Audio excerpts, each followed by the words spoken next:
The call came at 2:47 in the morning, and I know that because I'd been awake anyway. Sitting in the kitchen with a cup of coffee, gone cold, the way I do most nights since my wife passed. "Mr. Harmon?" A woman's voice, professional but tight. "This is Mercy General. We have your son admitted in our emergency department. He's been in an accident. I don't remember putting on my shoes. I don't remember the drive. I just remember standing under the harsh white lights of the ER entrance, my heart doing something that didn't feel entirely healthy for a 68-year-old man, and a nurse, young, black woman with braids pulled back, stepping directly into my path before I could reach the front desk. She leaned close, barely above a whisper. "Are you Ethan Harmon? Connor Harmon's father?" "Yes, don't go to the desk yet." Her eyes cut sideways, just for a second, toward a man I didn't recognize, dark jacket, standing near the vending machines, watching the entrance. "Come with me, please." Right now I went. She walked fast, guiding me through a side corridor I never would have found on my own, and pushed open a door marked "Staff Only," a supply room, shelving units full of gauze and latex gloves. She turned to face me. "My name is Adrian. I've been a nurse here 11 years. I'm telling you what I'm about to tell you because I'm a mother, and because what I saw tonight wasn't right." She paused. "Your son is not badly hurt, bruised ribs. Small laceration on his forehead. He was conscious and alert when they brought him in, then why? The woman who came in with him, his wife. She spoke to Dr. Kellner privately before anyone had assessed your son. I was charting at the station and I heard her the words, power of attorney, and pre-existing condition, and I'm the one who handles his affairs." Adrian looked at me steadily. "Mr. Harmon, your son told me his name, and then he asked me to call you. His wife doesn't know he did that. And that man out front in the dark jacket? He arrived 20 minutes ago and hasn't spoken to anyone at the desk. He's just watching." I stood there in that supply room with the fluorescent light buzzing overhead, and I felt the floor tilt a little under me. Not from fear, not exactly. From recognition. My son is 41 years old. He runs a landscaping company out of Asheville, North Carolina, does good work, employs 12 people. He was always the practical one, steady, not given to drama. His wife, Simone, I had known for 6 years. She was sharp and pretty and had a way of laughing at my jokes a half second before they landed that I'd always found slightly unsettling. My late wife, Eleanor, God rest her, had once said to me, very quietly, "She counts everything, Ethan. Have you noticed? She counts everything." I had noticed. I just hadn't wanted to make something out of nothing. Eleanor passed of pancreatic cancer 14 months before that night in the hospital. She left behind the house in Fletcher, 40 acres we'd owned since 1989, and a life insurance policy that, combined with my pension from 30 years as a civil engineer, left me what most people would consider well set. I am not a man who talks about money, but I'm also not a man who is careless with it. I had a will. I had an estate attorney. I had everything in order. What I did not have, apparently, was enough suspicion. 3 weeks before the accident, my son had called me on a Sunday evening, which was unusual. We're Tuesday and Thursday people. Always have been. "Dad, I need to ask you something. Simone and I have been looking at expanding the business, taking on a commercial contract in Buncombe County. It's a good opportunity, but we need operating capital to bridge the gap before the first payment comes in." "How much?"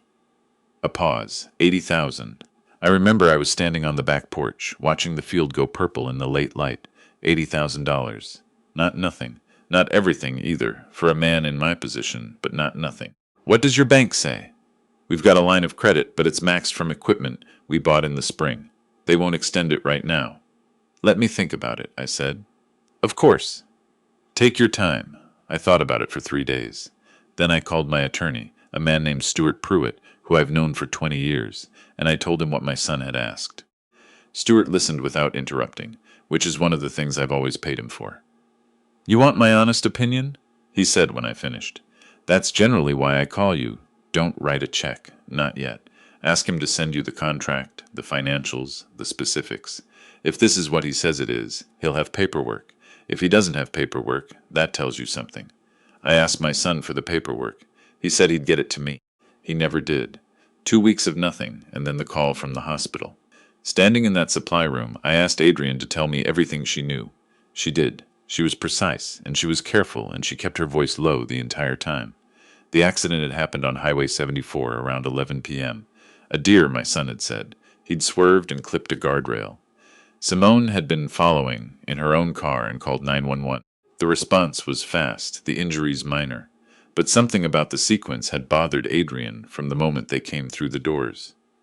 "Your son was calm," she said, "too calm for someone who'd just been in an accident, and he kept looking at his wife, not the way you look at someone when you're relieved they're safe, the way you look at someone when you're waiting to see what they're going to do next." She folded her hands. "He slipped me a folded piece of paper when she left the bay to make a phone call. Your name and number were on it, and underneath he'd written, 'Please call my father. Don't let them do the paperwork tonight.'" I unfolded the paper she handed me, my son's handwriting, the same chicken scratch he'd had since he was 9 years old. "What paperwork? That's what I don't know. But the man your son's wife called before she came back into the bay, I heard her say, 'He's stable, you can come.' That's the man standing by the vending machines." I'm not a dramatic person. I spent my career in load calculations and drainage coefficients and site surveys. I believe in observable evidence. I stood in that supply room and I thought about my son's Sunday phone call, and the paperwork that never arrived, and the way Simone had always counted everything, and I felt something settle into place in my chest like a beam finding its bearing. I thanked Adrian. I told her I was going to need a few minutes before I went in. "Take what you need," she said. "I'll make sure they don't move him to a different bay." I walked back out into the corridor, and I called Stuart Pruitt at 3 in the morning. He answered on the second ring, which told me he'd been awake too, probably working because Stuart is that kind of man. "Someone tried to get my son to get me to hand over $80,000, I said. "Tonight something happened and I need to understand what I might be walking into." Stuart was quiet for a moment. "Ethan, don't sign anything tonight. Don't agree to anything, verbally or in writing. Don't let them frame any conversation as a financial decision. Be the worried father, only the worried father. And first thing tomorrow, call me. What do I need to watch for? If someone presents a document tonight, any document, you call me before it gets a signature. And Ethan," he paused, "is your estate planning current?" "Yes. Make sure nobody changes that assumption before morning." I walked into my son's bay, looking like a man who'd driven 40 minutes in the middle of the night to see his injured child, which is exactly what I was. I didn't have to pretend much. My hands were shaking. That part was real.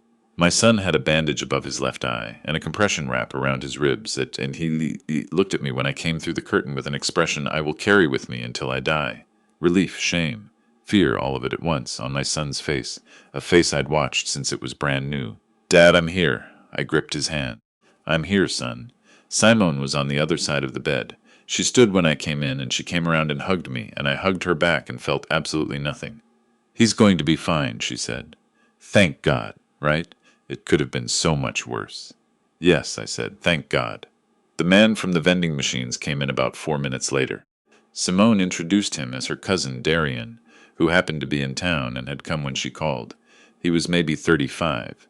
Wore a sport coat that didn't fit right across the shoulders, and he was carrying a leather folder.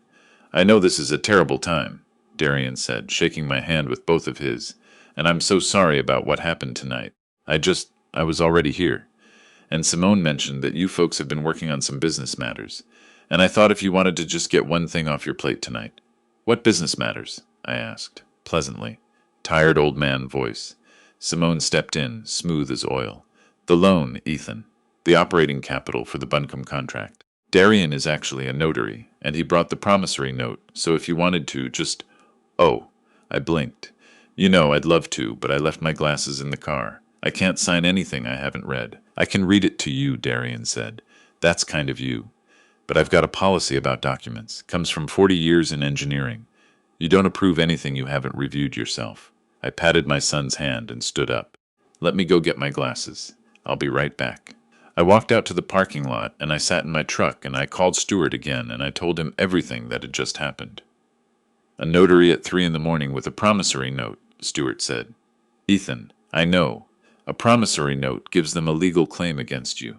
If it's constructed a certain way, if it references your property or your accounts as collateral, and if you sign it.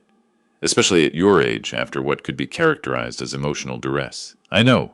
"Stuart, don't go back in there alone." I didn't go back in. I sat in the parking lot until 5 a.m., and then I drove to a 24-hour Waffle House and sat in a corner booth with a cup of coffee and I thought about my son's face when I'd walked in. The shame on it. He'd known. Whatever this was, he'd known at some level, and the guilt of it was eating him alive. That was the thing I kept coming back to. My son was not a bad man. He was a man who had made bad choices, or had bad choices made for him, or had let someone make them alongside him until he couldn't tell the difference anymore. I knew that feeling. I'd watched it happen in other families over the years. The question was what to do about it. I did not confront anyone. Not yet. In the weeks that followed, I did what I'd always done when I needed to understand a problem. I gathered information methodically, and I let the picture develop at its own pace. The first thing I did was have Stuart run a quiet check on Simone's financial history. What came back was not criminal, but it was instructive. 2 previous marriages, both ending in divorce. One ex-husband had filed a civil suit claiming she'd misappropriated joint funds. It had been settled out of court. She had no criminal record, no judgment against her, but there was a pattern of being adjacent to other people's money. The second thing I discovered I found on my own, by accident, the way you often find the things that matter most. I was looking for a property tax receipt in the filing cabinet I keep in my home office, and I found a folder I didn't recognize. It was wedged behind my homeowner's insurance documents. Inside were 3 pages, a printout of my checking account balance. Not a screenshot, an actual bank printout, the kind a teller produces. Dated 2 months earlier, a handwritten note listing my estimated pension income alongside the current assessed value of the Fletcher property, and a photocopy of my wife's death certificate. My wife had been dead 14 months. Someone had been in this house and gone through my filing cabinet. I sat down at my desk and I looked at those 3 pages for a long time. I thought about the Sunday evening call and the $80,000 and the notary at 3 in the morning and the man watching the hospital entrance, and I understood, in a way that was very quiet and very cold, exactly what had been happening. They were building a case, not a criminal case, a financial one. They were documenting my assets, my income, my age, my situation. Preparing the argument, possibly for a lawyer, possibly for a court, that I was an elderly widower with significant assets and limited oversight, that I needed help managing my affairs, that Simone, as a family member by marriage, was the natural person to provide that help. In the state of North Carolina, if a family member can demonstrate that an elderly person is incapable of managing their own finances, they can petition for guardianship. Guardianship gives them legal control over that person's assets. I am 68 years old. I hold a professional engineering license that requires ongoing continuing education. I manage my own investments. I do my own taxes. I have every faculty I was born with. But I understand how these things are argued in front of a judge. I spent enough time on the periphery of courtrooms over the years to know that perception can be shaped, especially when someone has done their homework. I called Stuart and I told him what I'd found. "Don't move those documents," he said immediately. "Photograph them where they are. Then we need to talk about what you want to do." "I want to be certain," I said. "Before I do anything, I want to be completely certain." Then we set a trap. It wasn't complicated. The simplest traps never are. Stuart drafted a new version of my estate documents, not the real ones, which we moved to a secure location, but a convincing mock-up. In this version, I named Simone as co-executor and granted her limited power of attorney over my financial accounts in the event of my incapacitation. We made sure the language was specific, and the documents looked exactly as real documents look. Then I made a mistake, on purpose. I left that folder on my desk, visible, when my son and Simone came to visit the following Sunday. I excused myself to the kitchen to make coffee. I was gone 11 minutes. When I came back, Simone's purse was on the desk chair, and she was standing 2 feet from where she should have been. The following Thursday, an attorney I'd never heard of called my cell phone. He introduced himself as a colleague of a colleague, said he'd heard I might be interested in some estate planning updates, asked if I'd like to come in for a consultation. I said I might. I took his number. I gave it to Stuart. Stuart made some calls. The attorney, if he was one, wasn't licensed in North Carolina. The firm name he'd given corresponded to an LLC registered in Georgia 3 months earlier. Stuart said, "Ethan, this has moved past family drama. What they're building toward is elder financial abuse. That's a crime in this state. Felony level, I know. Do you want to go to law enforcement now, or do you want to finish it?" I thought about my son, his face in that hospital bay, the shame that had lived on it. I want to finish it. The final piece I needed was my son's choice. I asked him to meet me alone. Without Simone. I said I wanted to show him something on the property, a drainage issue on the back 40 that I needed a second set of eyes on. My son came on a Wednesday morning, and we walked out to the far edge of the field where the tree line starts, and I stopped walking, and I turned to face him. I told him everything I knew. I said it plainly, without anger. I told him about the filing cabinet, the mock documents, the unlicensed attorney, the notary at 3 in the morning. I told him I'd had Stuart building a record for 8 weeks. My son stared at me. His face went through 6 or 7 things in about 30 seconds. How much did you know? I asked. And when? He didn't lie to me. That's the thing I'll hold on to for the rest of my life, that when the moment came, he didn't lie to me. He told me Simone had first brought it up a year ago, after Eleanor died, that it had started as a conversation about helping me, that it had grown into something he hadn't recognized until it was already a plan, and that by then he'd been afraid to pull back. Afraid of what? He looked out at the field. Of her, and of disappointing her, and of admitting to myself what I'd let happen. I nodded. We stood there for a long time. A red-tailed hawk was working the tree line. The field smelled like it always smells in October, dry grass and turned earth. Here's what's going to happen, I said. Stuart is filing a report with the NC Attorney General's Elder Fraud Unit this week. The individuals involved, the fake attorney, the notary, whoever coordinated this, that's their problem to face. Your wife is going to be investigated. Whether there are charges depends on what the investigation turns up. My son closed his eyes. What happens to me, that depends on you. If you cooperate fully, and I mean fully, every conversation, every document, every name. Stuart believes your exposure is limited. You were not the architect of this, but you were not innocent either. I looked at him. Those are 2 different things, and you're going to have to live with both of them. He nodded. He didn't ask me to protect him beyond what I'd already said. That told me something. What about us? He said quietly. I didn't answer right away. We started walking back toward the house, the long way, around the edge of the property the way we used to walk when he was young, and we were just going to walk. I don't know yet, I said. I'm honest enough to tell you that. What I know is that you didn't let them finish it. That matters. The investigation took 5 months. Simone was charged with conspiracy to commit elder financial fraud and identity deception. She had used a copy of my personal financial documents to obtain a fraudulent pre-approval letter from a private lending institution, a detail that came out in discovery that I hadn't even been aware of.